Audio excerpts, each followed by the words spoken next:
그래서 그러니까 저게 보면 예, 전형적인 북한 공작 조직의 그 지하당처럼 그러니까요. 응? 예. 김 씨가 저희 총책이라면 그 하부망으로 이제 용해인과 그 남편 같은 애들이 소위 전면에 나서는 전위 소위 조직으로. 전위 조직이고 그렇죠, 어? 그렇죠. 예. 걔네들을 뒤에서 조정하는 언더 소위 조직이죠. 이 인형극을 하는 연출자는 김이고 김 그렇죠, 씨고 그렇죠. 앞에 나와서 인형극을 담당하는 그 인형은 용해인이가 될 수도 그렇죠. 있고 그 남편이 될 수도 있고 아니 용해인의 아기가 될 수도 있는 거고 그런 거겠네. 네. 응?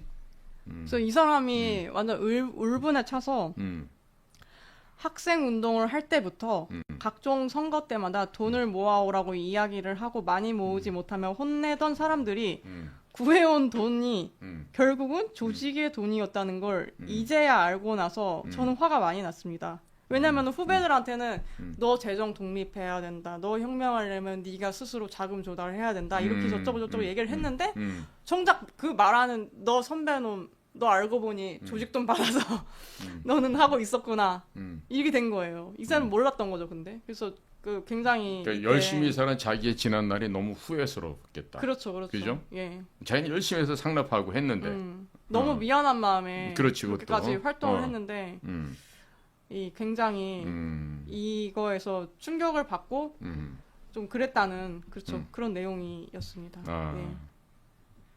근데 결국 보면요, 과거에 박헌영이도 그랬고요. 네. 박헌영의 삶을 보면은 많은 여자들이 엮여 있습니다. 박헌영 인생에. 박헌영이가 1900년생이에요. 네. 김일성보다 물경 12살이나 많아. 띠동갑이야. 응? 그런데도 그 어린 가짜 김일성 김성주한테 나중에 능욕을 당하고 처참하게 인생을 마무리하거든요. 그 박헌영이 죽었을 때가 아마 60이 채 못 돼서 죽었을 거예요. 그런데 그런 식으로 해서 그러니까 예. 전쟁 직후에 북한으로 넘어갔던 박헌영은 이제 그런 식으로 제거가 된단 말이죠. 그러면 여기서 이 글을 쓰셨다는 분도 네.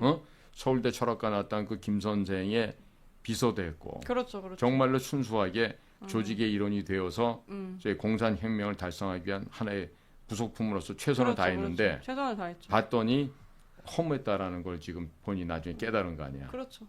딴 놈들은 다 편하게 살고 조직 돈을 가져다가 쓰고 하는데 그렇죠. 자기는 빚져가면서 그렇게 그렇죠. 상납하고 했지만 결국에 자기한테 돌아온 건 아무것도 없었던 거네.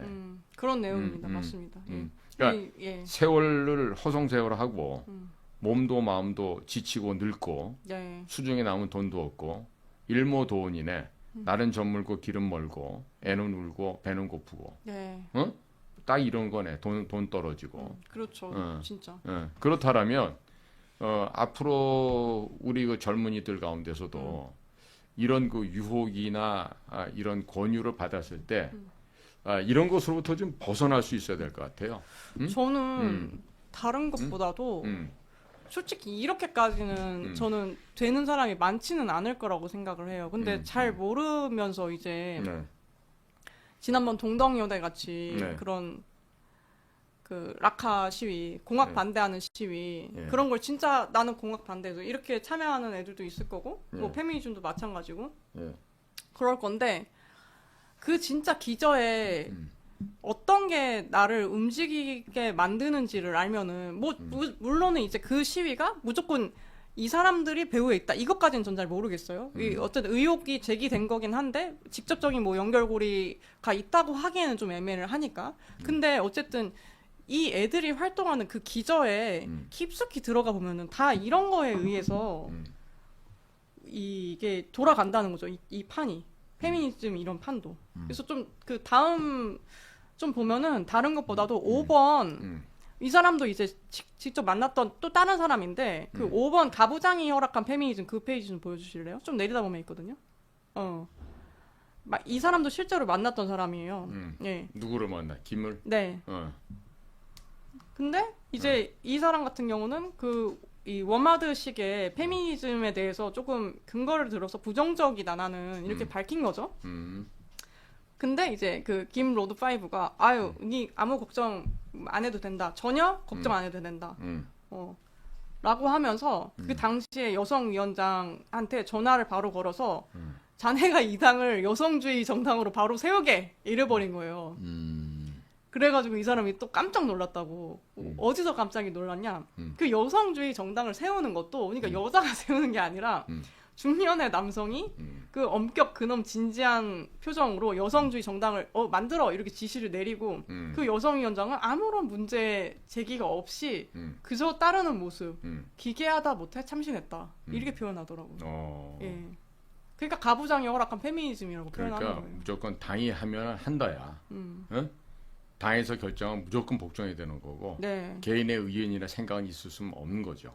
그래서 이것 관련해서 사실 저희 같이 하시는 또 오세라비 작가님이 이미 2020년도인가 또 쓰신 글이 있어요. 예. 이게 뭐냐면은 네. 이 가부장 혹은 뭐 남성들이 허락한 페미니즘이다. 네. 그 메갈리아 사태 때부터 해서. 예.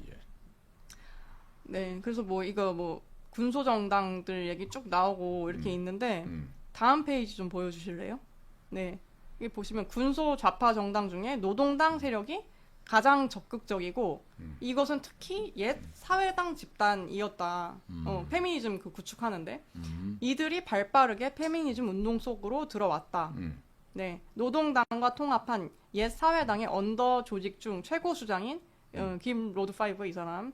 네, 2015년 7월에 노동당의 여성 당원들에게 페미니즘 운동을 확산시킬 것을 직접 지시를 했다.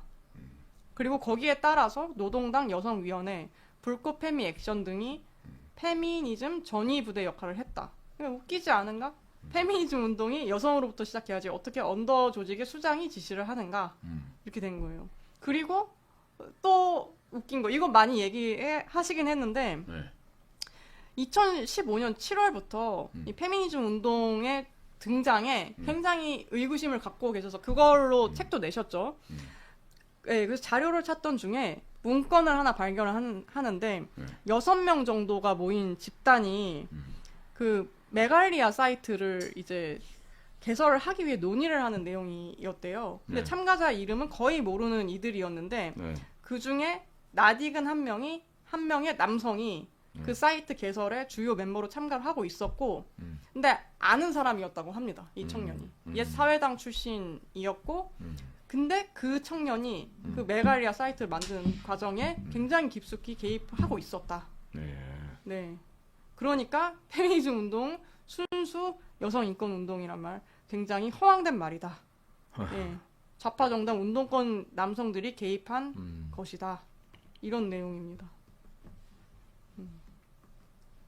저도 이거를 보고서 이 갤러리에서 그래서 한동안 그 이름을 넣어서 글을 올리면은 다 내려갔었대요. 아, 저 이름만 쓰면? 네, 김 로드 파이브를 쓰면은 그 관련한 글을 쓰면은 다 썰리고, 네, 그랬었다고 하더라고요.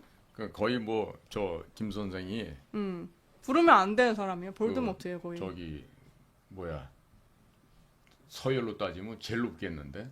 그러니까요. 어? 왜냐면은 문재인이나 박선원이보다도 높겠는데? 그럴지도 몰라요.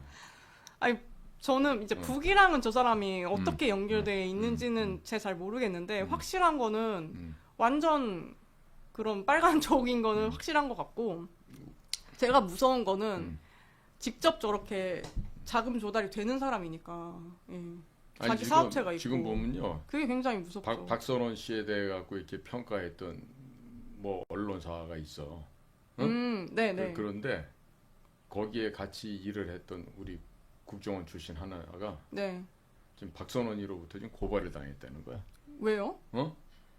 당 서열이 더 높다고 이렇게 얘기했다고.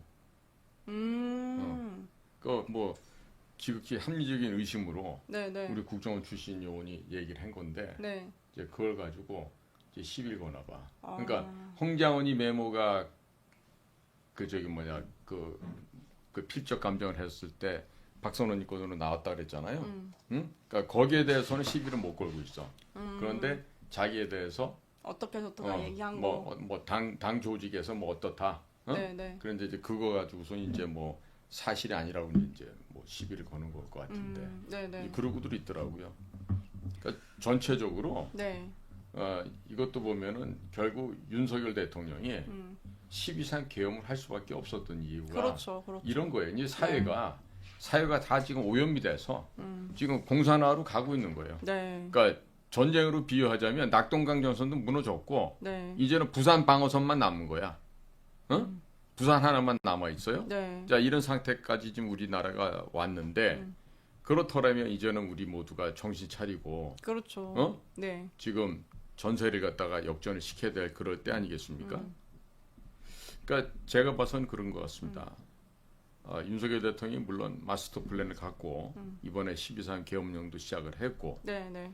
그리고 또 미국하고 상당히 중요한 부분에서 아주 긴밀하게 서로 의사교환을 했고 네, 네. 그리고 또 거기다 물증까지도 아마 다 전달하신 걸로 이렇게 보여지고 그러니까 그렇게 지금 예상이 되는 거예요. 자, 그렇다면 앞으로 제가 예상하는 조만간에 있어서 우리나라의 언론이나 정치적인 상황이나 이런 것들이 지형이 바뀔 텐데 네. 어떻게 바뀔까? 아마 다소 좀 어수선하고 시끌벅적하겠죠. 네, 네. 그러나 중요한 것은 이게 이제 진짜 진정한 공정과 상식이 기저에 있고 네, 네. 이 공정과 상식 속에서 법치가 진행이 되면서 진짜로 정상적인 민주사회로 정상적인 법치사회로 진짜 그런 것이 구현이 되겠죠. 네. 말로만 떠드는 게 아니라 그러니까 지금까지는 뭐 말로 우리는 뭐 시장 경제 제도를 유지하고 있다. 우리는 정치적으로 자유민주공화국 체제를 유지하고 있다 이렇게 얘기를 했지만 네. 사실은 보면 지금 국회를 장악한 의회 독재 권력이 87년도 이후부터 얘네들이 이제 장악을 해갖고 대통령을 갖다 이제 윽박 지르고 대통령을 탄핵하는 이런 짓을 해왔단 말이에요. 네, 네. 그러다 보니까 87 체제 이후에 전두환, 노태우, 그다음에 이명박, 박근혜, 이번에 윤석열까지 5분의 대통령이 전부 다 감방을 가는 이런 일이 벌어지는 거란 말이에요. 그렇다면 윤석열 대통령은 국민 여러분 저를 믿어주십시오. 저는 오직 국민만 바라보고 자유민주주의 제도를 지켜나가겠습니다. 이 약속을 했단 말이야. 네. 그리고 마지막 최후 진술에서는 개헌까지 하겠다는 얘기도 했다고. 그럼 권성동이나 권영세 따위들한테 굴복해서 내각 책임제도로 가기 위한 개헌이겠냐는 것이지요. 그러니까 제가 보기에는 윤석열 대통령이 말하는 헌법 개헌이라고 하는 거는 네. 87 체제로부터 파생된 이 불합리하고 예, 예. 빨갱이 천국이 되어버린 현재의 제도와 현재의 이 질서를 아주 그냥 파천왕적으로 깨부셔서 새로 만들어내는데 네. 그거는 내각 책임제가 아닌 더 힘이 강화된 대통령 중심제로 가지 않겠나. 어? 그런데 중임제. 예, 그러니까 지금까지 지금 그 뭐 소위 민주당 쪽이다 어떻다 나와서 그동안 많은 소리를 하고 뭐 오늘 아침도 계속 뭐 뭐라고 헛소리들을 짓거리고 있는데 네, 네. 그 모든 게 공허한 메아리로 월월 개소리로 끝나게 될 거라는 저는 그런 믿음을 갖고 있어요. 예, 예. 그리고 우리 저 용산의 큰 호랑이께서 뛰쳐나와서 그 강한 발로 한 번씩 두들겨 쥐려 밟고 다니면서 빠른 시간 내에 이게 정비가 되지 않겠나. 네. 그리고 이제 중요한 거는 대통령께서 혼자 일을 다 하실 수가 없잖아요. 그렇죠. 우리 성군들 보면 늘 그때는 대통령의 복심들이 있고 네. 대통령이 손발이 돼서 움직여주는 그런 아주 총명하고도 용맹한 장수들이 있었던 거죠. 우리가 역사를 봐도 다 그렇지 않습니까? 예? 그러니까 이제 그러한 용맹스럽고 충직한 애국심 있는 그런 장수들을 불러내서 예? 네, 네. 그야말로 대통령과 함께 전장에 나가서 같이 창검을 휘두르면서 적들의 목을 베는 그런 역할을 이제 본격적으로 해야 될 때가 아닌가. 네.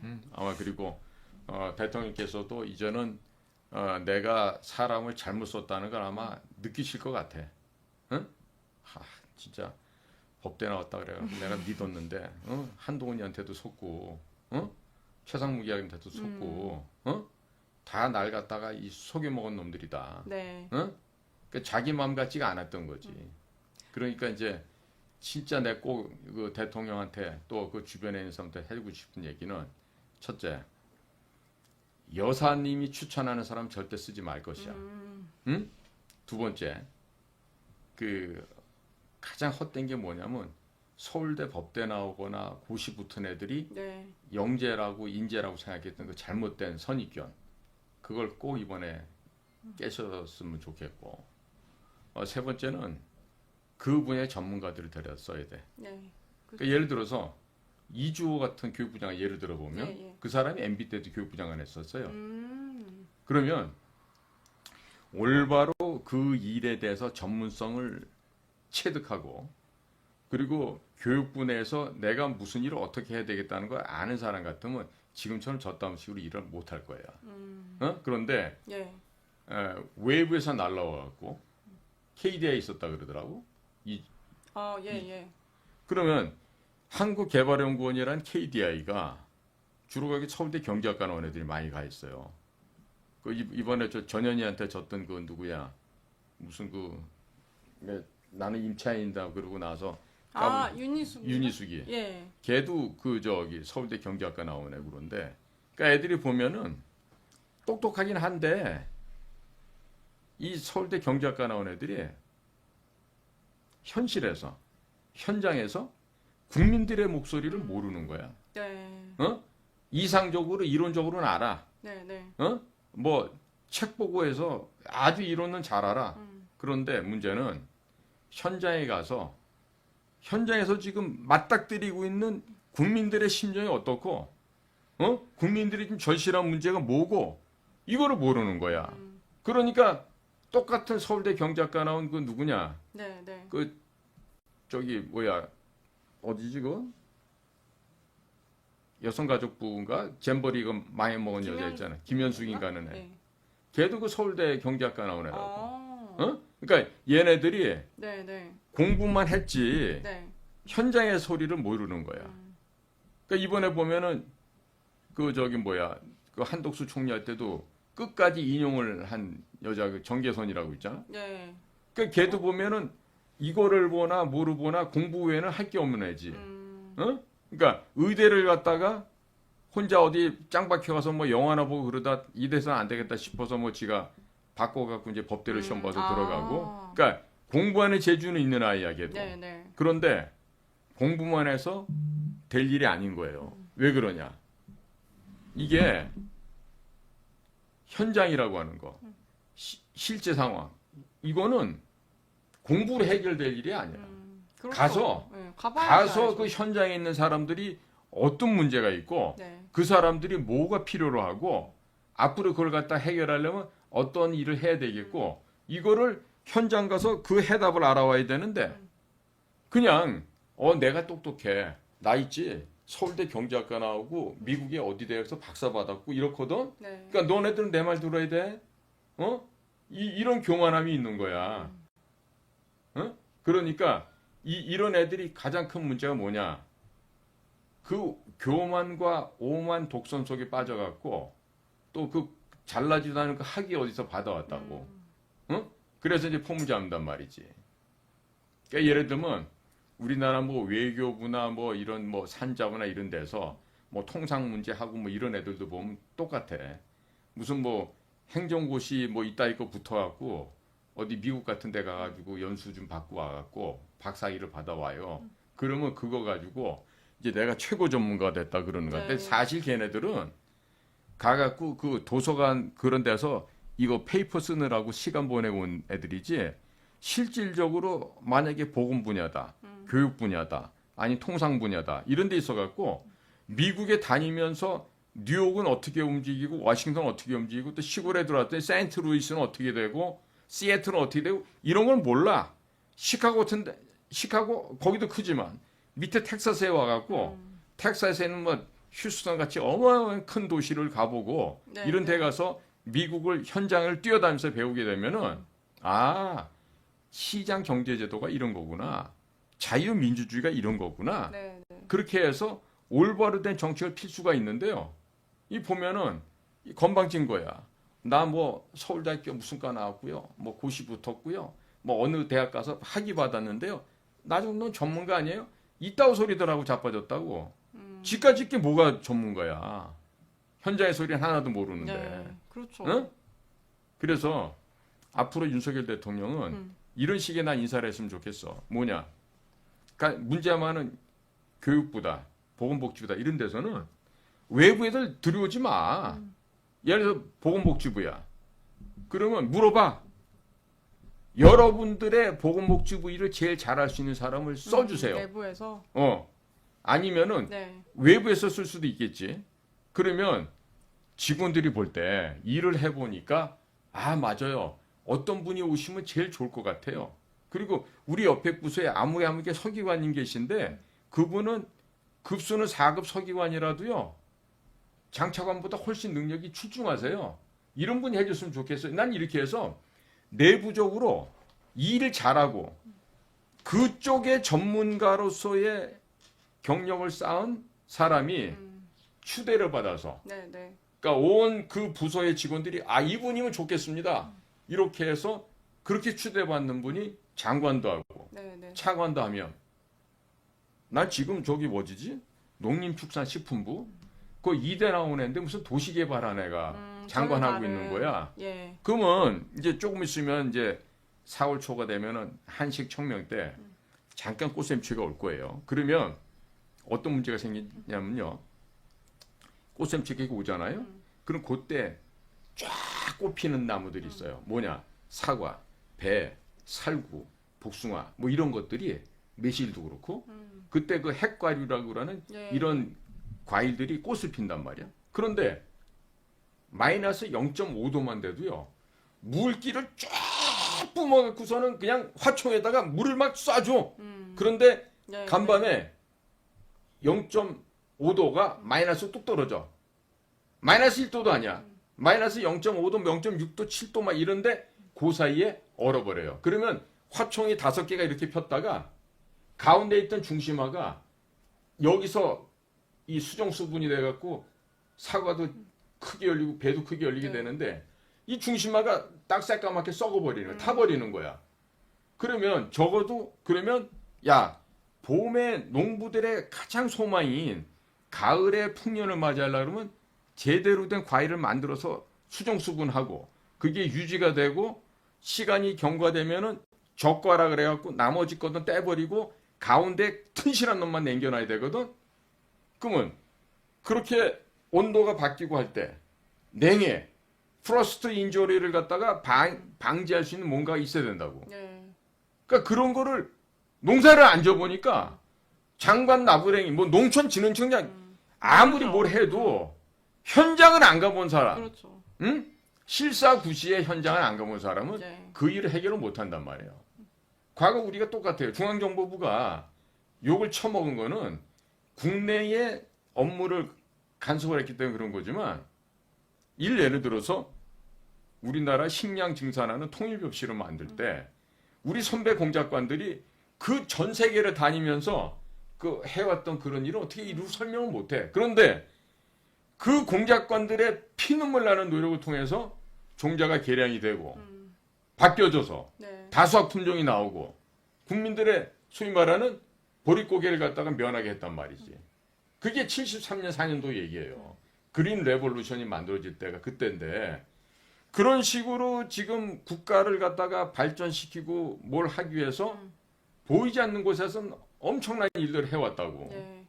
그러니까 지금 대통령께서는 지금 대통령의 통치 질서를 통치 과정을 정말로 이렇게 목내놓고 얘기해 줄 수 있는 충신들을 기용을 해야 되는 거야. 예를 들어서 심지어 이렇게도 할 수 있어야 돼. 간첩들을 때려잡아. 네. 반국가색을 때려잡는 게 급선무야 지금. 그러기 위해서 검찰 조직, 경찰 조직, 군 조직, 국정원 조직 싹 다 들어바꿔야지. 심지어 그 일을 해가면서 뭘 하려 그러는데 영부인께서 추천한 뭐 인사를 써주면 좋겠다 뭐 이런 얘기가 오면 그걸 대놓고서는 대통령한테 대통령님 사모님 추천한 사람도 쓸 수 없어요. 무슨 소리 하세요?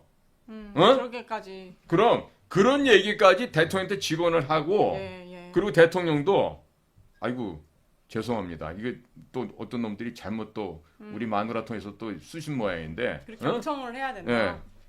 이 정도로까지 대통령이 마음의 문을 여시고 네. 인재 등용을 해야 돼. 네. 응? 저 원장님, 근데 그런 어떤 정리가 안 되는 상황에 대해서 많은 분들이 데프콘 3을 지금 이제 3으로 올려야 되는 거 아니냐 이런 얘기를 해주시는데 원장님이 그런 얘기를 할 때마다 네. 3이 아니고 네. 2를 해야 되는 건데 네. 무슨 소리냐고 막 계속 그러시더라고요. 그렇죠. 그 뭐가 차이가 있는 걸까요? 3과 1? 네네. 뭐냐면 데프콘이란 말은요. 네네. 우리는 진돗개 1, 2, 3, 4 얘기를 하는데 데프콘은 Defense Readiness Condition이라는 얘기예요. 네. 지금 뭐냐면은 미국 군대가 사용하는 말이죠. 데프콘은. 네. 근데 지금 이제 보통 평시일수록 네. 숫자가 커요. 그다음에 숫자가 1로 줄어들수록 전쟁 상태가 되고 그렇죠. 위중한 상황이 되는 겁니다. 그러니까 높은 거죠. 만약에 데프콘 5 그러면 평시 상태야. 근데 데프콘 1 그러면 바로 이제 가장 높은 경보 수준은 전시 상태인 거지. 근데 한국이 네. 지금 휴전 중이라서 네. 항상 4 정도인 걸로는 알고 있거든요. 네. 예. 그런데 예, 예. 지금 보면요. 왜 우리나라가 지금 전시 상황이냐? 중국 공산당은요. 네. 92년 8월 24일 한중 간의 외교 관계가 수립된 이래 오늘날까지 지금 이 순간까지도 네. 대한민국을 자신들의 속국으로 만들기 위한 그런 비밀 공작을 해오고 있습니다. 네. 지금도 현재 진행형입니다. 네, 네. 그리고 수많은 곳에 수많은 형태의 공작원들을 파견해서 대한민국을 지금 집어삼키고자 하고 있습니다. 네. 가장 심하게 중국의 그 공작에 말린 데가 어디냐 하면은 바로 대한민국 경찰이에요. 경찰은 중국의 공안부와 네. 교류를 하면서 지금 중국 공안부 각 성시에 자매 결연을 맺지 않은 데가 없을 정도로 경찰은 그렇게 지금 중국하고 관계를 맺고 있고 예. 그리고 그러한 중국 공안부의 모양을 그대로 따다가 지금 대한민국 경찰을 바꾸고 있어요. 가장 그 심각한 문제는 뭐냐? 중국 공안은 소위 말하는 공산 독재 정권을 유지하는 데 필요한 네. 엄마다라고 얘기할 수 있는 기관입니다. 그래서 중국의 국가안전부도 사실 뭐 40년대 그 연안장정이라고 하는 그 도망군이 할 때 사회안전부도 있었지만은 결국에 모태가 되는 이 갈비뼈를 빼준 데가 바로 공안부입니다. 공안부에서 갈비뼈를 몇 개 빼주고 만든 게 중국의 국가안전부죠. 요즘 중국의 국가안전부도 제법 세졌어요. 네. 자, 그런데 중국 공안이라는 건 뭐냐? 말은 공변될 공자에다가 안전한 안자를 씁니다. 사회 안전을 갖다가 치안을 담당한 기관인데요. 중국은 그 치안 담당이 결국 뭐냐면 권력을 유지하는 기관입니다. 그러기 위해서 모든 힘과 모든 권력이 총구로 나오듯이 중화인민공화국의 공산 독재 정권을 유지하기 위해서 바로 이자들은 공안기관을 써온 거죠. 그런데 네. 지금 대한민국 경찰 제도나 경찰 운영 방식이나 이런 것들이 중국하고 똑같이 이렇게 접목이 돼갖고 중국처럼 되어가고 있거든요. 지금 경찰대학 안에 네. 혹은 일선 경찰서 안에 얼마나 많은 중국 사람들이 소위 현장 업무 실습을 위해서 와 있을지 알 수 있겠습니까? 얘기 안 하고 지금 와 있는 사람이 한둘이 아니고 그렇죠. 요즘에 머리 파마한 경찰, 색깔 물들인 경찰, 장발인 경찰, 네. 이름표 없는 경찰, 계급장도 없는 경찰, 이상한 경찰들이 지금 너무 많잖아요. 너무 많아요. 예. 어? 그러니까 아까 그리고 예, 프레임월드님이 예. 좀 공유해 주신 게 네. 원장님 이 내용이 네, 24년 5월 16일 윤희근 경찰청 초국경 예, 범죄 공동 대응 및 교류 활성화를 위한 한중 간 전략적 치안 협의 예. 추진 합의 치안 협력 추진 합의 이런 게 있었나 봐요. 그러니까 윤희근 씨가요. 네네. 경찰대학 7기밖에 안 돼. 네. 그러니까 제가 지금 87인가 88학번밖에 안 되는데 네. 그런 녀석이 그냥 몇 달 만에 3계급 특진을 하고 네. 또 들리는 얘기하니까 저게 관종이래. 아, 그래요? 그래갖고 윤석열 대통령 아버님 윤기준 교수님 살아계실 때 네. 그렇게 윤씨문중을 찾아다니면서 자기를 발탁해줘야 된다고 아, 또 윤씨니까. 그 난리를 쳤다는 거죠. 예. 믿거나 말거나인데 이 얘기는 경찰 안에서 나온 얘기야. 네, 네. 그러니까 지금 윤희근이가 중국 사회과학원 가갖고 법학 석사를 받았어요. 예, 예. 아니 법학 석사를 받는데 우리나라 법이 공산주의 사회주의법도 아닌데 왜 거기 가서 그걸 받아요? 이상하지 않습니까? 많이 이상한 것 같습니다. 많이 이상해요. 그러니까 네. 그러니까 뭐 그런 지금 현재도 보면요. 지금 한중 간에 이 공안기관 간에 무슨 전략적인 치안 협력이다 저런 식으로 얘기를 하는데 네. 그것들이 지금 추미애가 얘기했던 그 종합부동산세, 토지 공개념 이런 것들이 전부 다 저런 식으로 들어오는 거예요. 그렇기 때문에 예. 지금 윤 대통령이 분명히 자기가 후보 시절부터도 네. 나는 이재명이 따위랑 지금 경쟁하는 게 아니라 시진핑과의 전투를 해야 된다고 본인이 분명히 인식하고 그 얘기를 월간 조선 또 TV조선 기자들 앞에서 얘기를 분명히 했어요. 네, 네. 그걸 최근에 들어와서 얘기를 하는 거야. 네. TV조선도 그동안 겁이 나서 뭐 얘기를 못했던 거지. 네. 그런데 그렇다면 윤석열 대통령은요.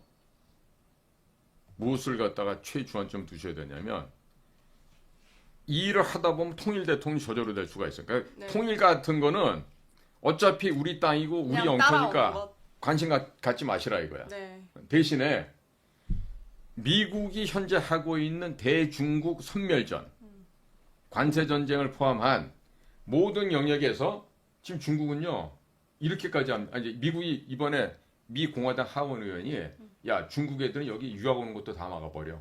이런 것도 지금 법으로 하고 있어요. 예, 예. 그러면 앞으로 대한민국이나 일본, 독일을 통해서 어떤 식으로 해야 되냐면 중국한테 선박용 엔진, 변속기 뭐 이런 것들 선박을 만드는데 필수 불가결하게 들어가야만 되는 이런 부품들을 수출 못하게 막는 거야. 그러니까 자유민주 진영에서 네.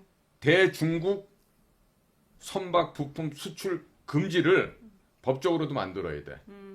이번에 미국이 선행적으로 한 게 뭐냐면 메이드 인 차이나 선박이 그러니까 중국에서 건조한 선박이 컨테이너 실든 벌크가 됐든 미국 항구에 들어오잖아요. 입항료를 150만 달러가 내게 돼 있어. 그러니까 들어올 때 한 20억 원을 내야 돼. 네. 근데 한 스텝 더 나가야 된다고 생각하지. 한 스텝이 뭐냐? 자, 메이드 인 코리아 배야. 메이드 인 일본 배야. 그런데 그 안에 선원이 중국 사람이 타고 있어. 그러면 중국 사람 명수 곱하기 얼마 해갖고 추가적으로 입항료 또 받아야 돼. 이걸 왜 해야 되냐? 지금 중국이 해군 방면에서 전투함을 갖다가 건조하기 시작한 게 벌써 좀 됐는데 척수로 비교해 보니까 미국을 앞서가고 있는 거예요. 네. 근데 미국은 지금 뭐 그 조선소라든지 이런 설비들이 많이 낙후되어 있고 과거 2차 대전을 하고 할 때처럼 그렇게 없어요. 그러다 보니까 지금 할아버지들이 됐고 기술자들도 이제 전문가들도 많이 없어졌고 대한민국 조선업만큼 안 돼 있거든요. 그러니까 중국의 조선업이나 해양업을 갖다가 말려 죽이려면은 지금처럼 미국 항구에 들어오는 모든 배들 가운데 중국 조선소가 만든 배는 위험해. 위험하다고. 이런 조건 때문에 위험하니까 입항료 150만 불 혹은 200만 불 내. 이렇게 해서 1년에 그 배를 운용하다 보면 선주 입장에서 야 도무지가 미국에 갈 때마다 입항료를 갖다 몇십억씩 뜯기니까 입에 쓸 수가 힘들다. 없구나. 이렇게 해서 한국 배나 일본 배로 바꿔 타게끔 해줘야 돼. 그렇게 함으로 해갖고 상선 분야에서 그러니까 컨테이너선, 뭐 일반 유조선 혹은 벌크선 이런 등등에서 중국에서 제조된 배들이 못 다니게끔 하는 거죠. 그렇게 해버리면은 저절로 망합니다. 그러니까 이거를 벌써 제가 지난 1월 달에 디어 프레지던트 도널드 J 트럼프에서 보낸 6번째 편지가 그 말이 들어가 있거든요. 그런데 이제 이미 미국이 그걸 해주고 있더라고요. 너무 감사하죠. 그러니까 앞으로 우리는 미국이 앞으로 한 30년 동안 군함 쪽에서만 보더라도 한 1,500척인가 1,600척 정도를 계속 만들어야 된대요. 그러려니까 1년에 뭐 한 몇 조씩 벌어들이는 그런 장사가 될 텐데 네. 이런 과정을 하는 것 있어서도 우리가 어떤 게 중요하고 뭘 먼저 해야 되고 이런 걸 갖다가 해야 돼. 그러니까 예를 들면 이런 거예요. 이번에 정의선 현대자동차 회장께서 백악관에 가갖고 그 제철소 지역 루지애나주 주지사와 함께 하원 의장 마이크 존슨도 오고 뭐 여러 명이 있는데 그 자리에서 그냥 막 나 몇백조 투자한다고 막 얘기를 하고 그러니까 막 트럼프가 혹시 인허가 과정에서 문제될 수는 전화하세요. 제가 바로 해결해 드릴게요. 막 이러는 거야. 그러니까 거기에 윤석열까지 옆에 같이 서 있었으면 얼마나 보기 좋았겠어. 그런데 어쨌든 네. 정의선 회장님이 이번에 가서 참 큰 일을 하고 오신 거야. 그래 저렇게 될 수 있죠. 그러니까 이제는 한국과 미국이 네. 제철소 분야, 자동차 산업 분야, AI 분야, 조선 분야, 방위 산업 분야 모든 것을 같이 갈 수밖에 없는 지금 구도가 돼 있거든요. 네. 그러면 이 기회를 살려야 돼. 즉 마가를 통해서 미국 우선주의로 하는 소위 말하는 새로운 골든 에이지를 갖다 이번에 지금 열었단 말이에요. 그러니까 윤석열 대통령이 복귀하자마자 해야 될 것은 딴 게 아니라 미국과 철통 같은 이 한미 안보 관계 속에서 모든 전 산업 영역에서 미국과 함께 움직이는 걸 해야 돼. 그리고 그거를 마치 정말 그 친밀도에 있어서 대한민국이 쉬운 한 번째 내지는 쉬운 두 번째 미국의 주가 된 거 모양 미국 정부하고 같은 보조로 맞춰가야 된단 말이야. 그러다 보면 저절로 우리가 얻어지는 건 뭐다? 중국을 갖다가 56개 민족으로 구성된 중국을 네. 갈갈이 나누어서 이때는 갈갈이 나눈다고 얘기해요. 분리 독립을 시켜서 네. 중국 인민들을 저마다 잘 살게 자유. 만들어주는 거야. 자유를 갖다 주는 거야. 예. 그러니까 그런 일을 하시다 보면은 어떻게 돼? 저절로 통일 대통령이 되는 거야. 그래서 중국과 협조를 할 수 있는. 그러니까 내가 지금 이렇게 비교를 할 수 있어요. 정의선 현대자동차 회장은 워싱턴을 갔어. 미국에다가 제철소를 만들고 거기서 만드는 쇠를 갖고 자동차를 만들겠대. 네. 그랬더니 대번에 하는 얘기가 트럼프 뭐라 그래? 관세 없어 너네들은. 관세 낼 필요 없다고. 그 뒤부터 해. 근데 우리 저 이재용 회장님은 중국을 간 거야. 네. 뭐 중국에 무슨 뭐 저기 다보스 포럼 같은 뭐 그런 또 큰 포럼도 있고 갔다는데 예. 이게 지금 뭔가 큰 착각을 하는 거 아닌가. 이재용 회장 같은 그리고 경우는요? 삼성전자 부회장이 갔다 와서 바로 죽었잖아 이번에. 그래요? 뭐 하모인가 한 뭐 있는데 어. 뭐 우리 저 영화 배우들도 한 죽은 사람이 있고. 그러니까 지금 샤오미 회장 전기차 그러니까- 저거는 봤습니다. 누가 죽었나 보다. 지금 저 삼성 부회장 한동훈이 아니지. 응? 저기 PD님 그 삼성 부회장 중국 갔다서 죽은 거 있는지 한번 좀 확인해 보세요. 그러니까 지금 멀쩡하게 며칠 전에 막 활동하고 회의하고 막 네. 이러던 사람이 중국 갔다 와서 죽어버렸다고. 그러네. 한씨 맞지? 그러네요. 한종희 부회장. 그러니까 이 얘기는 뭐냐면 경고? 중국에 나갔던 거는 네. 빨리 접고 들어와야 된다는 얘기야. 지금 당장에 손해 보는 것 같아도 네. 삼성도 시 안에 있는 그 뭐 삼성 그 뭐 저기 뭡니까 칩 생산하는 공장 있잖아요. 그런 것들 걷어버리고 들어와야 돼. 들어오고 미국 가가지고 공장 옮기고 이렇게 해서 다 바꿔야 된다고. 네. 근데 지금 삼성 애들은 본전 생각나서 저럴 거야. 중국에다 지금 갖다 놓은 게 많거든요. 그러니까 이거를 아깝게 어떻게 다 버리고 오겠냐 이런 생각을 하고 있어서 그런데 아니에요. 아니고 이재용 회장이 만약에 내가 여기서 50조 손해 본다 그러더라도 저거 걷어치고 미국으로 옮기면 500조 벌 수 있는 거야. 응? 그 생각을 하고 더 큰 데다 투자를 해야지. 그러니까 그런 점에 있어서는 정씨 집안이 배포가 커. 자기들 할아버지 닮아갖고. 이 할아버지가 그거 아니야. 임자 해봤어? 네, 그렇죠. 응. 그 얘기 누구한테 배웠게? 박정희 대통령한테 배운 얘기야. 아, 그또 그렇게 되나요? 왜냐면 옛날에 정주영 씨가 네. 박통 앞에 가서는 항상 부동자세였다잖아. 응? 왜냐면 자기가 등치가 커도 박정희 카리스마 앞에서는 깨갱하는 거거든. 응? 그러니까 박정희 대통령의 보살핌 속에서 큰 기업이 현대라고.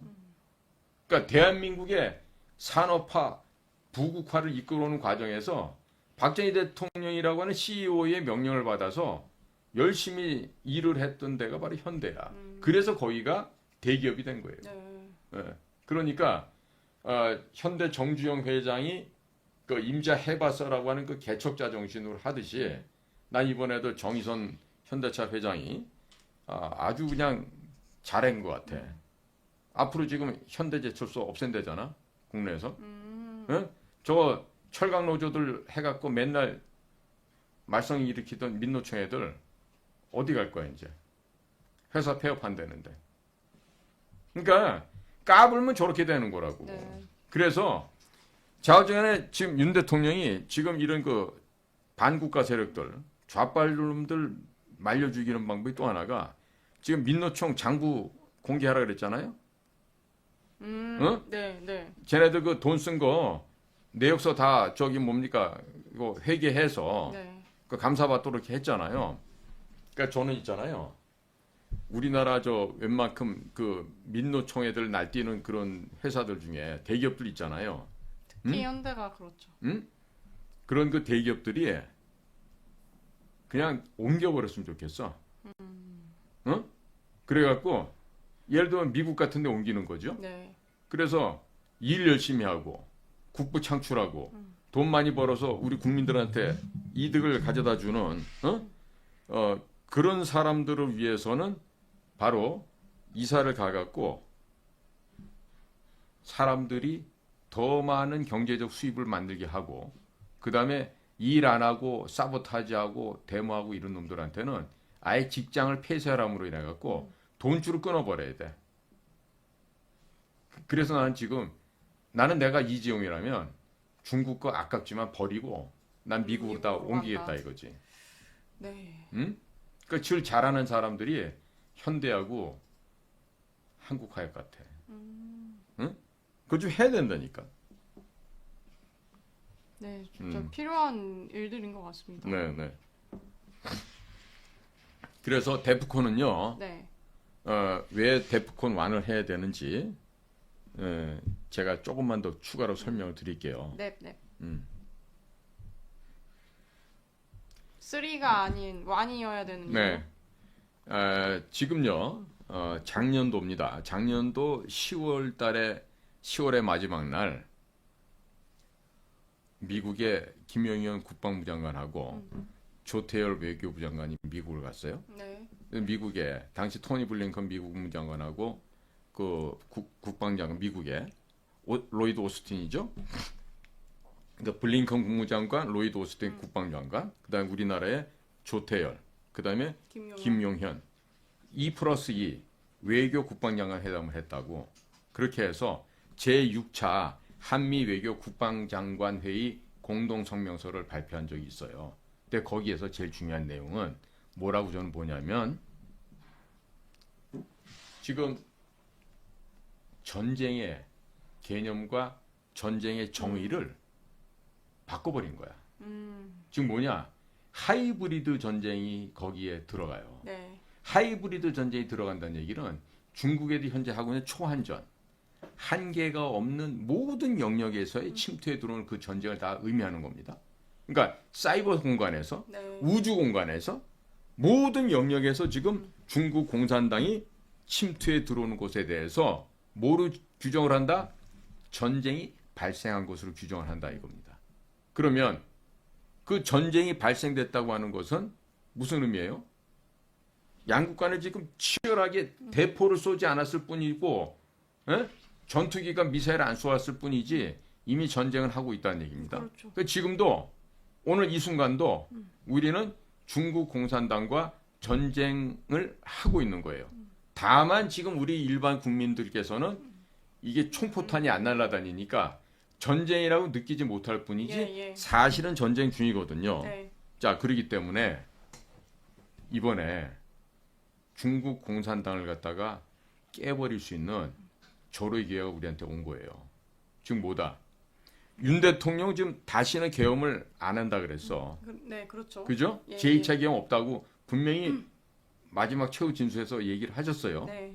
자, 그러면 윤석열 대통령이 안 해도 비상계엄 사태가 만들어지는 거예요. 왜?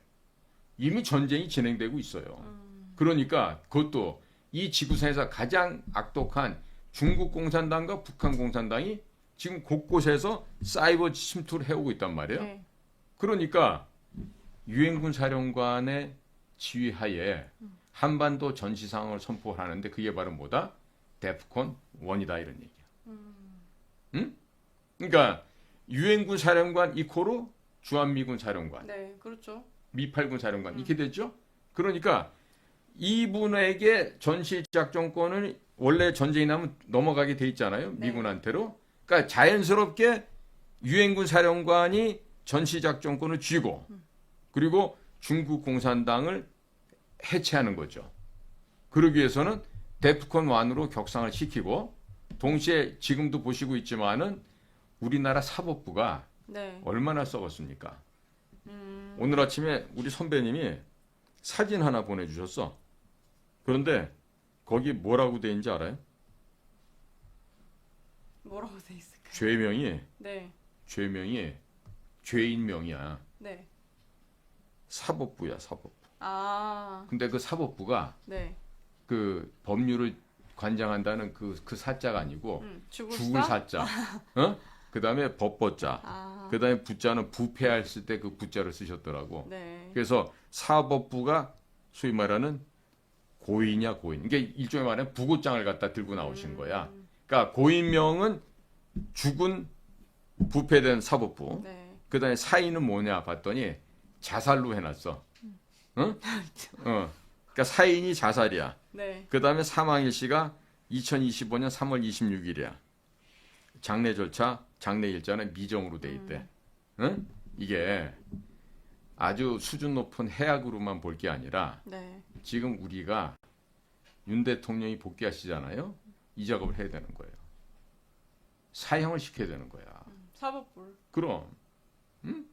그리고 이 사법부는요. 네. 1심, 2심, 3심의 사법부가 아니라 군사재판 단심으로 처리가 돼야 되는 거죠. 직결 처형. 그럼요. 아하. 예. 그래서 제일 많이 쓰여야 될 항목이 뭐다? 형법 제93조 네. 여적죄라는 거지. 어?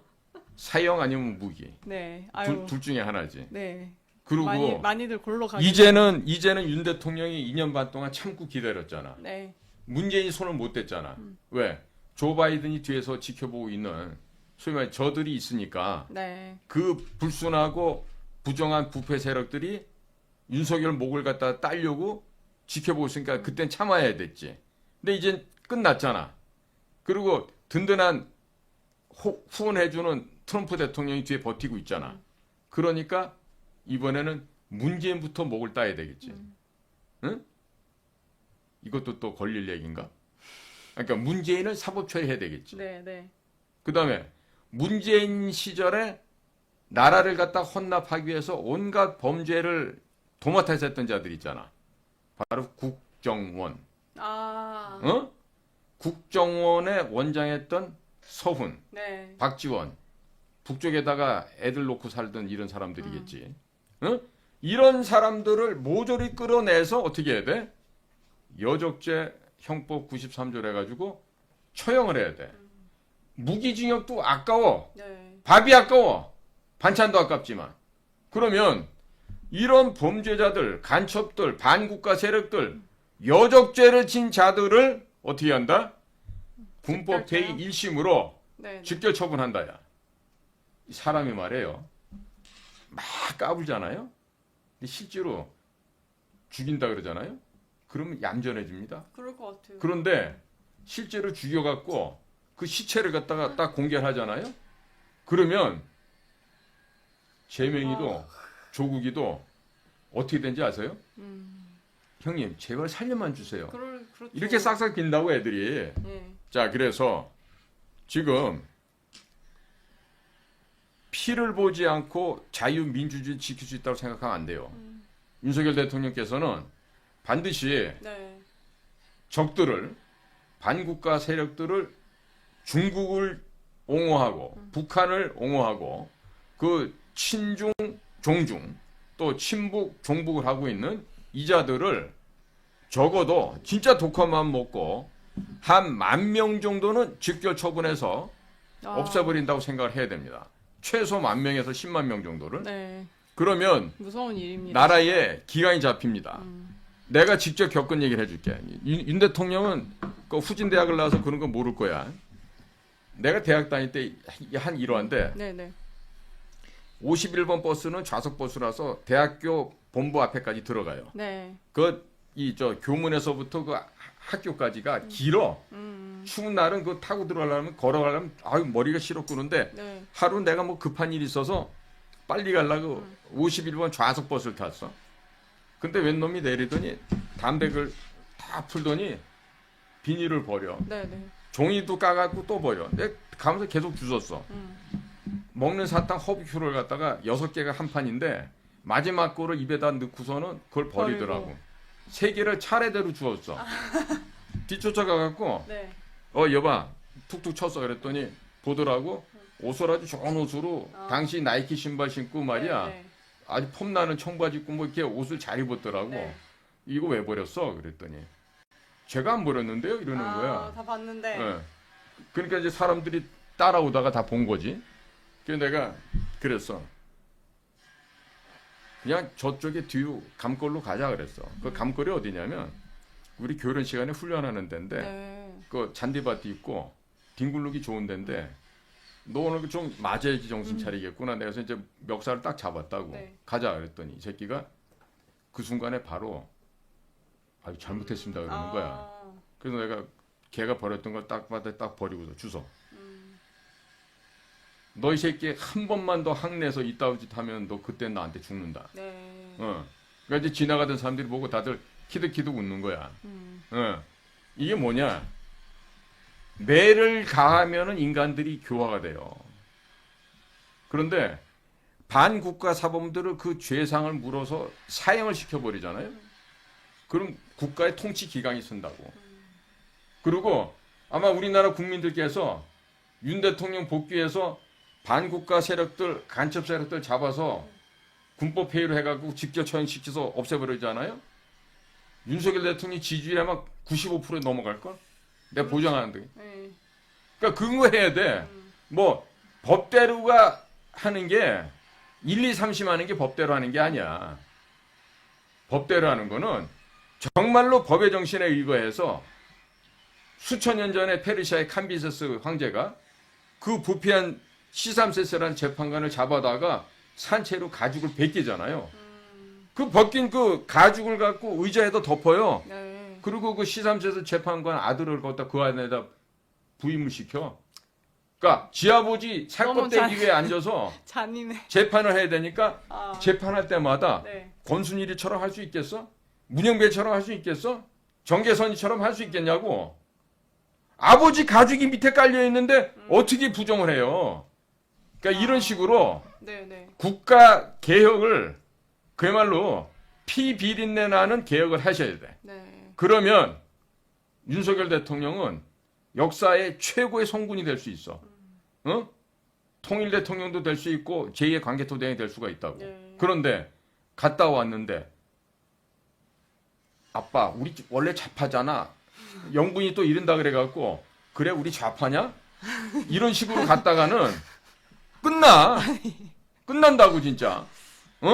죽음을 각오하고 나라를 갖다가 개혁을 하셔야 된다고. 그러면 네네. 제2의 관계토대장이 되겠지. 네. 아마 윤석열 대통령 나처럼 깡패짓하고 대학을 안 다녀서 아마 잘 모르실지 몰라도 좌우지간에 머리에 먹물 들어간 놈들은 줘 패면 돼. 예. 그게 가장 빠른 내가 그래서 방법이다. 국정원 개혁도 딴 거 필요 없어. 그동안 간첩질했던 놈들 데려다가 옛날에 우리 백호 선배가 간첩로 그 되려고 네. 끌려가가지고 막 얻어맞고 조사받고 막 그랬거든. 네. 그러니까 지금 문재인 정권에서 부역했던 놈 있지? 그냥 왜 내보내 그거를. 지하실에 끌고 가서 필요하다 그런 죽도록 거죠. 패는 거야. 네네. 국정원에 뭐 간부조하고 있네. 패! 응? 걸음도 못 걸을 정도로 패라고. 그런 건 인권이고 뭐고 필요 없어 그런 네. 데서는. 왜? 한국가행에는 부역질하고 간첩질하는 새끼들을 패는데 그게 뭐 잘못이야 그렇죠. 그게. 네. 응? 그렇게 해서 나라의 기강을 세우셔야 돼. 네. 안 그러면 이거 답이 절대로 없죠. 바로 못 잡아. 네. 예. 때로는 무작스럽게 해야 된다고. 그거 할 사람들 많아. 두들겨 팰 수 있는 사람들. 내가 모으면 하루아침에 500명도 더 모을 수 있어. 왜? 500명씩이나요. 아이, 그 옆에 아. 우리 요원들이 많이 있잖아, 네, 지금. 네. 전직들 같지? 천만에. 그런 애들 갖고는 안 돼. 살인 면허 갖고 있는 애들 불러다 패야 돼. 면허가 있어요? 그럼요. 진짜요? 예, 아니 그게 면허라는 게 그냥 어. 운전면허 같이 있게 있어요? 살인 면허? 아니, 그 제가 말하는 살인 면허라는 거는 갑자기 최소한도 궁금해서. 하늘에서 짬뿌 몇 회 이상. 그런 그다음에 어떤 담력과 이런 거. 그런 뭐 또 사격 예를 들어서 뭐 50만 발 이상 사격. 네. 1만 발만 쏠라 그래도 진짜 네. 귀 고막 다 나갑니다. 아, 그런데 그쵸. 이제 사격 경력이 그 정도 있고 그다음에 뭐 투창, 단검, 도끼, 토, 네. 이런 각가지의 그 건축 공부들을 무기들을. 갖다가 자유자재로 쓸 수 있는 그런 선수들. 네네. 그다음에 또 요즘에 그 신반포에서 지금 그 헌법재판관 집 근처에서 그 계속 동태를 보고 있는 외국에서 온 요원들이 있어요. 아 그래요? 닌자들이라고. 저녁마다 내가 사진을 받아. 그래서 오늘은 이 빌라에서 네. 누가 들어가고 누가 나오고 했다고 이렇게. 진짜요? 그 빌라가 커요. 네네. 근데 거기 사는 아줌마가 정신가 그래 아마. 아. 그 집 애들은 어떻게 앞으로 아유, 살까 모르겠어. 무섭다 무섭다. 응? 진짜. 자, 좌우지간에 그러니까 네. 윤석열 대통령께서는 업무 복귀는 기왕에 하는 건데 해서 지금처럼 가면은 죽도 밥도 아무것도 안 됩니다. 응? 그러니까 내각제 개헌하려고 하는 친중 세력들, 종중 세력들 다 잡아 없애야 돼. 네. 그리고 특히나 뭐 요즘에 토요일 날 집회 나가서 떠드는 놈들 중에서 처갓집이고 본인 스스로는 중국하고 뒷거리 실컷 하면서 나와서 떠드는 사람들이 있어. 대통령을 구해야 된다. 막 이러면서 말이야. 제가 말이죠. 이 불법 탄핵을 갖다가 없애기 위해서 선봉에 쓴다고. 야, 이 자식들아. 개소리들 그만해. 너 전부 다 거짓말이고 우리가 다 알아. 그러니까 늘상에 있는 그런 놈들의 감언이설에 속아 넘어가시면 안 돼. 그리고 왜 문재인 때도 이런 사람 있잖아. 오늘 문재인이 목 따라갑니다. 그래놓고 네. 청와대 앞에서 싹 돌아서도 도망가. 아 그래요? 누구지? 그런 목사님이 하나 있다 그래.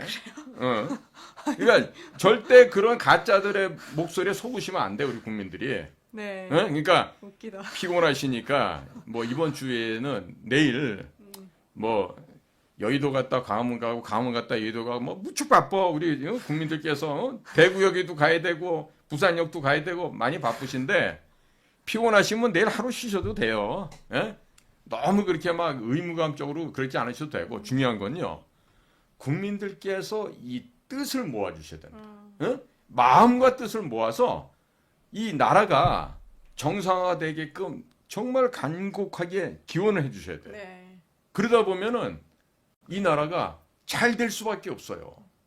잘 될 수밖에 없다고? 그런데 여러분들 지금처럼 말이에요. 기회주의자들 보시잖아요. 어떤 게 기회주의자들이야? 대표적으로 공직에 있으면서 이 정권의 빌부터 먹고 이 정권의 빌부터 먹고 왔다 갔다 하는 놈들 있지? 이런 놈들이 전부 다 그런 거 아니야. 이번에 증명된 거야. 한동훈이, 최상목이, 뭐 이주호, 홍씨, 홍장원이, 걔는 거기밖에 생각 안 나요, 솔직히. 그거는 거기밖에 진짜 너무 역겨운 놈이라. 그러니까 홍장원이 같은 놈들은 네. 진짜 그런 놈이야말로 사형대 올려야지. 아. 응? 진짜 단두대에 올려야 되려면 홍장일 같은 놈들이지. 네. 근데 그런 것들을 제거할 때는 법, 인정 이런 거 필요 없어.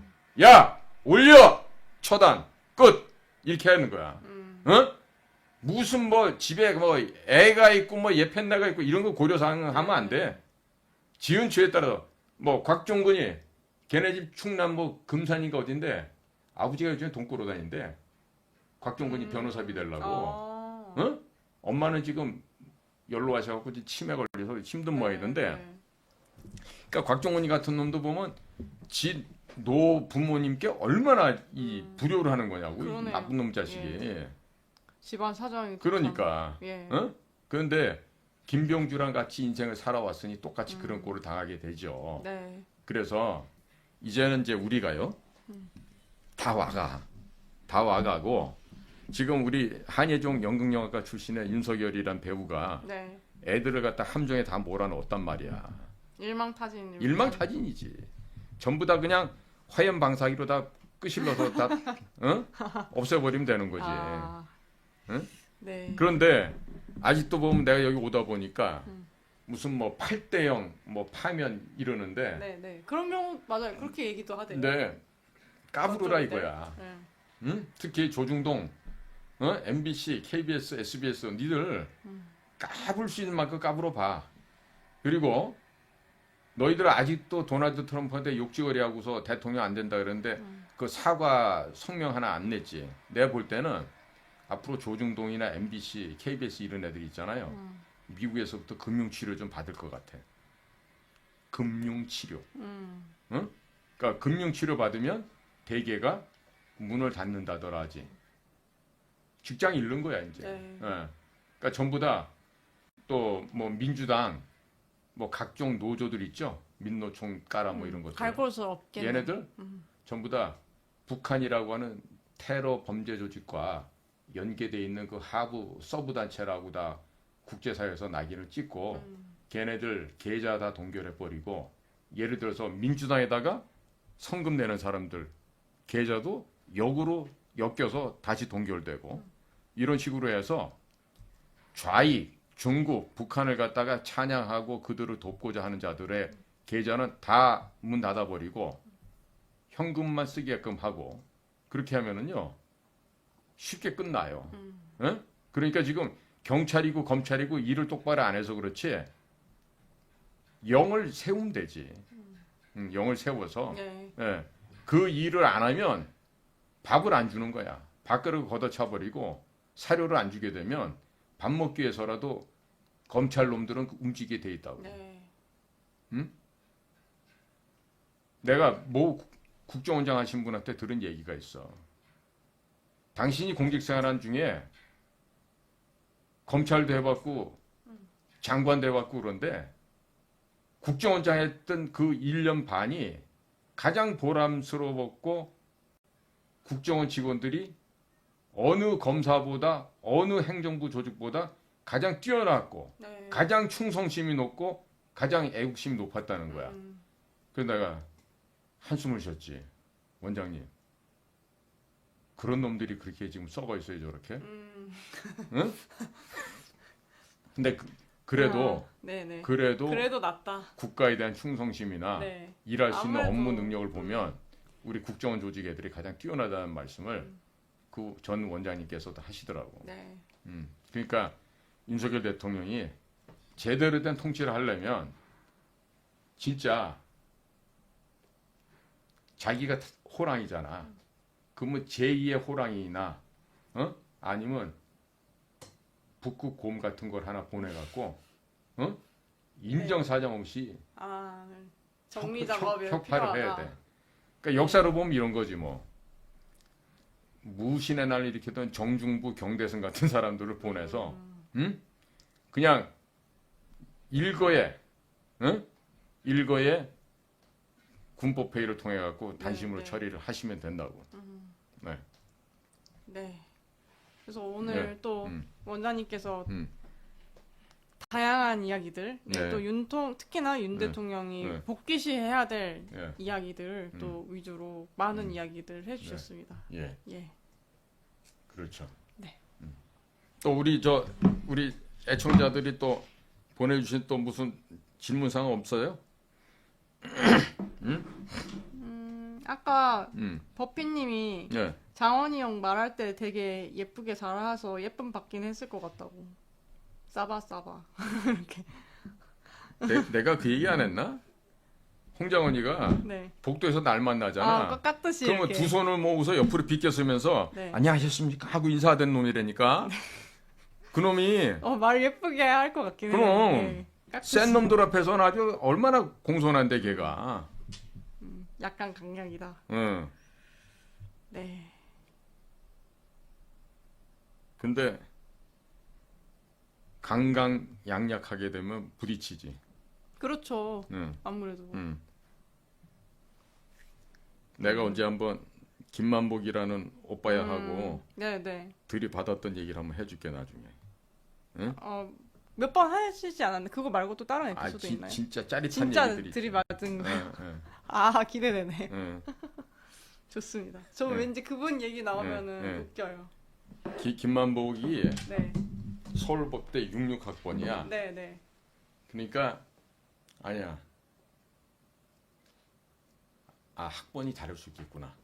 정영근 씨라고 국회의원도 하고 우리 저 차장까지 했던 사람이 네. 있어요. 검사 출신인데. 네. 그 정영근은 부산 사람인데 둘 다 부산이야. 정영근은 경남고 서울법대.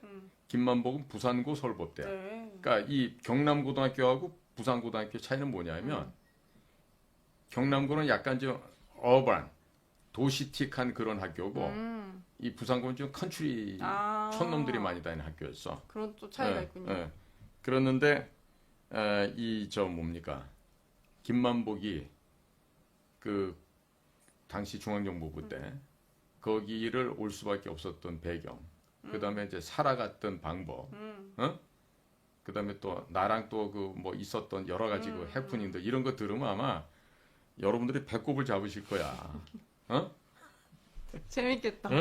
네, 그래서 아니, 그분 얘기만 들으면 웃겨가지고. 또 만복이 형을 언제 네. 한번 내가 우리 여기다 초대를 한번 하고, 예, 좋습니다. 그다음에 접대 얘기한 놈 있죠 또. 누구요? 그 농대 수의학과 나와갖고 저기 학교 속에. 학교 거짓말 한 네, 놈, 네. 보성고등학교 나오지도 않고 보성고등학교 나왔다고. 그 장인어른은 말이야 이놈이 진짜 자기 보성고등학교 후배인 줄 알고 돌아가셨을 텐데. 안타깝다. 그 어른 살아계실 때 내가 유튜브를 했어야 되는데. 응? 네. 그래요. 네. 네. 그래서 오늘도 네, 다양한 주제로 많은 이야기들, 반국가 세력들과 윤통이 복귀해서 그들을 어떻게 좀 해결할 건지에 대해서 주로 좀 다뤘습니다. 네, 원장님. 국민 여러분, 우리나라 잘 될 겁니다. 그리고 우리 그 중국과 또 북한과 죽고 못 사는 나의 조국이 대한민국이 아니라 중화인민공화국이고 조선민주주의 인민공화국이라고 떠들고 다니는 이자들을 그 씨앗까지 다 말려버리는 작업을 우리가 앞으로 해야 되지 않겠습니까? 그렇죠. 저는요 분명히 얘기합니다. 우리나라 같은 상황에서는요 연좌죄가 부활되어야 됩니다. 그리고 역사에 대한 정확한 조사와 검증을 통해서 내가 무슨 독립운동가의 자손이다라고 거짓말치고 다니는 이런 자들도 모조리 발본색원해서 씨를 말려버려야 돼요. 그런 것들. 그 다음에 특권을 이용해서 특히 서울대학교의 정원 외로 정원 외로 들어와서 지금 빨개인 활동하고 반국가 활동하고 종북 활동하는 자들 그러면은 만약에 가족 중에 누군가가 무슨 뭐 질병관리청장이라도 하고 있으면 빨리 나가야 되는 거 아니야? 때려치고 근데 왜 뻔뻔하게 거기서 계속 월급 받고 있나 모르겠어? 이런 것들. 그러니까 그 자격도 없는 것들이 예를 들어서 이런 거야. 79년도에 윤석열 대통령이 공부를 열심히 해서 재수도 않고 서울법대를 갔어. 그에 160명밖에 안 뽑았어 법대를. 그러니까 그 160명이라고 하는 거는 재수를 했던 그냥 갔던 간에 저마다 각 학교에서 전설들이 모인 학생들인 거지. 그렇죠. 그런데 그런 데를 갔다가 그 본고사도 안 보고 뻔뻔하게 정원 외로 외교관 자녀라고 들어가? 그리고 법대 나왔다고 얘기할 수 있어? 왜 한 가정밖에 생각이 안 될까요? 지금 얘기를 아니 좀 그러니까 한 가정만 그러니까 추측이 되는데. 다른 학생들은 말이야, 네. 죽어라 공부를 열심히 해서 네. 서울대학교 본고사를 통과해서 또 제일 어렵다는 법대를 갔는데, 아니 어떤 사람은 말이야 룰루랄라 하고 해외 다니면서 놀고 외교관 같지도 않은 외교관 출신인데도 뭐 외교관 자녀 특례라고 해갖고 그렇게 해서 보결생처럼 정원회로 들어온다. 그건 안 될 말이지. 그건 네. 그 문재인이가 얘기하는 거 있잖아. 뭐 기회는 공평하고 뭐 떠드는 거 있잖아. 네. 어? 그러네요. 공정 공평 떠드는 얘기 있잖아. 네. 거기에 철저하게 위배되는 사례 아니야. 그렇죠. 그렇죠. 그래갖고 또 뭐 아는 사람이 또 무슨 뭐 센 사람이 됐다 그래갖고 뭐 마누라까지 뭐 관직을 얻고 말이야. 네. 아버지도 관직을 얻고 말이야. 이런 거 안 되는 거 아니야. 네. 그런 집안이 특히나 음. 뭔가 이렇게 존경받는 사회가 되면은 안 될 것 같다는 생각이 그럼요. 듭니다. 그럼요. 네. 어? 아니 막말로 그 뭐 아무리 뻘 같은 서울대학교 후진학교지만 그 시절에 79년도에 서울법대 가려면 개나소나 다 가는 과가 아니라니까 거기는. 당연히 그쵸. 응? 예. 그런데 그런 데를 갔다가 공짜로 가놓고서는 말이야 그렇게 인생을 살면 안 되지. 그죠? 네. 예. 자, 그리고 오늘 우리 광고할 게 하나 있어요. 근데 어떤 거요? 다음 주 우리 4월 4일 날 금요일 날 네. 방송 시간이잖아 원래. 근데 4월 4일 날 아. 제가 그 김규현 원장과 이종찬 광복회장 때문에 제가 재판을 받으러 가요. 아, 진짜요? 응? 아, 이거 그럼 거기 가봐야겠다. 네, 그래서 네. 4월 2일 날, 네. 예? 네. 수요일 날, 아. 수요일 날 방송하면 어떨까요? 네, 뭐 저는 네? 괜찮습니다. 그러니까 4일 날은 그러면 성남 지원에서 성남 지원에서 또 재판을 해요. 네, 네, 네. 오전 10시 반부터. 네? 네? 네, 알겠습니다. 그래서 아마 그날은 네. 우리 저 변호사님이 아마 최종 판결이 날 수도 있으니까 일종의 최후 진술을 할 얘기 간명하게 네, 네. 뭐 준비도 좀 해오라고 그러시더라고요. 아. 그래서 다음 주는요 우리 저 땡겨서. 대한연대 애청자 여러분들하고는 수요일 날 제가 찾아뵙겠습니다. 괜찮으시면은 다음 주만이에요. 네, 네. 네. 수요일 오전. 그러니까 수요일 날 1시 우리 늘 하는 시간에. 근데 예. 좀 봐야겠네요. 회의가 그래요? 주로 있어서 아니 저녁 때였나? 제가 좀 보겠습니다. 그래요. 예. 한번 보시고 네, 네. 한번 우리가 미리 우리 애청자들한테 네, 알겠습니다. 공지는 좀 해드리면 좋을 것 같아요. 네. 죄송합니다. 제가 못나서 김규현 옹한토로부터는 제가 네. 국정원의 기밀을 누설했다는 죄로 제가 지금 재판을 받고요. 이종찬 옹으로부터는 명예를 훼손했고 네. 그러고 봤더니 어제 우리 변호사님 만나보니까 이종찬이가 직접 쓴 거래요? 제출한 서류 하나 있다는 거야. 그러니까 처음에는 어. 황원섭이라고 지 밑에 있는 그 바풀떼기 시켜갖고 네, 했는데 네. 나중에 지 이름을 해갖고 이 자식이 날 갖다가 모욕했다고 별도로 제출을 한 거야. 오. 이게 아주 잔머리를 이렇게 더럽게 썼더라고. 와. 그래서 뭐 이종찬이를 불러내는 게 이제 수순인데 네. 뭔데 그 귓구녕이 안 들려갖고 그 온다 그래도 제대로 말을 할 수 있을까 모르겠는데 보청기 끼고 그러니까 들으셔야죠. 보청기가 없으면 얘기를 못 알아듣는데요. 자 그래서 네. 좌우전에 다음 주에는 어떻게 될지 몰라도 네. 한번 봐야겠다. 예, 그러게. 만약에 가서 제가 김규현 국정원장 건 같은 경우는 지금 그게 비밀 누설로 인정을 지금 거의 못 받고 있는 상황이에요. 예, 그러니까 김규현 원장한테 그 최수영이 입을 쳐막아야 된다고 참소했던 놈들, 그 옆에 있었던 차장, 그 다음에 그 공작 특보했던 홍장원이 같은 애들, 또 돈 슈킹해서 따먹었던 김승현, 네, 네. 이런 인간들 다 불러서 사실 김규현이하고 대지를 시키면 바로 끝나는데. 입증이 되거든. 네. 그놈들이 어떤 놈들인지. 특히 홍장원이 같은 놈하고 김규현이하고 대지를 신문 시켜보면 바로 나올 거 아니야. 윤석열 대통령한테도 그렇게 거짓말하는 놈인데. 그래서 과연 이제 걔네들을 법정에 이제 끌고 올 수 있느냐가 또 관건이 될 것 같고요. 그래서 지금 어쨌든 다음 주 금요일 날이 제가 재판이 있습니다. 네, 알겠습니다. 좀 우리 애청자 여러분들한테 양해를 좀 구할게요. 네. 죄송합니다. 네. 네. 그래서 내일은 그러니까 내일이래. 다음 주는 아마 수요일에 좀 아마도? 저희가 예, 뵙는 예, 걸로 예, 어떻게 예, 될 것 같습니다. 예. 아시아 투데이도 그래서 바꿨어요. 다음 주는. 네네. 네. 그러고 금요일도 네. 예, 오전에 한번 찾아뵙는 걸로 하겠습니다. 예, 예. 그때는 들어갈 현장, 수 있을지 모르겠어요. 현장 라이브 네, 샷으로. 현장 라이브로 예, 하도록 하겠습니다. 네. 네, 또 자, 독자 여러분들 감사합니다. 네, 긴 시간 시청해주셔서 네. 감사합니다. 자, 예. 멸공 멸공 마치겠습니다. 네.